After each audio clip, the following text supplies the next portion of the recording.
And now the new study linking vitamin D and cancer in a way we've never heard before. Doctors know that low levels of the vitamin can lead to a host of illnesses, but now research suggests that vitamin D might actually hold the key to fighting cancer. John McKenzie has a story. The studies just keep coming, the evidence mounting. Low levels of vitamin D are now linked to so many illnesses, from breast, colon, and prostate cancers, type 1 diabetes and asthma, to multiple sclerosis and heart disease. I even think of vitamin D as the fountain of youth, if you will, in that it allows us to age well. At least that's the hope. And nowhere is the evidence more compelling than here in the laboratory. So all the work here is on vitamin D? Yes, we've got Professor Joellen Welsh has spent the last 25 years studying the powerful effect of vitamin D on cells. These are human breast cancer cells growing in the flask. Taken from a woman who had breast cancer? Yes. Now watch what happens when you add a potent form of vitamin D.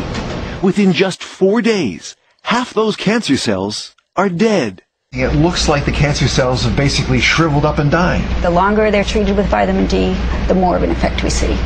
What happens is that vitamin D enters the cells and it triggers this cell death process. It's similar to what we see when we treat cells with tamoxifen. A drug used to treat breast cancer? Yes.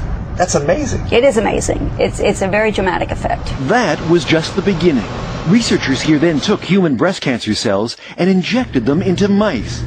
Tumors quickly began to grow, but when the mice were treated with vitamin D, the tumors began to shrink. Look, this one was reduced to half its size. The one here disappeared entirely. Similar results have been seen on colon and prostate tumors in mice. The real test, however, remains. Will vitamin D work this way in people? Other lab work is revealing how vitamin D can actually improve the way cells function in the heart and in blood vessels. And the number one killer is vascular disease, and vitamin D makes our arteries more healthy, basically. It allows them to age well. Preliminary, tantalizing research on a common nutrient with so much potential. For Good Morning America, John McKenzie, ABC News, Albany, New York.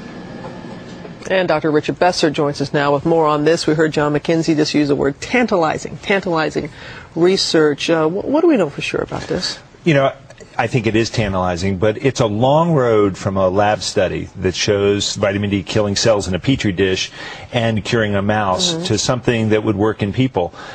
The first steps in drug development are testing in a lab and then testing in an animal model. But unfortunately, so many of those drugs that show early promise don't make it to drugs that work for people. Yeah, a big leap from one to the other. It really is. But we do know some things for sure about if we are deficient in vitamin D. I mean, vitamin D is so important, and it's one of those vitamins that's very hard to get out of our diet. If you're not getting enough vitamin D and you're elderly, the risk of fractures, the risk of falls, osteoporosis are very high. Young children, something called rickets.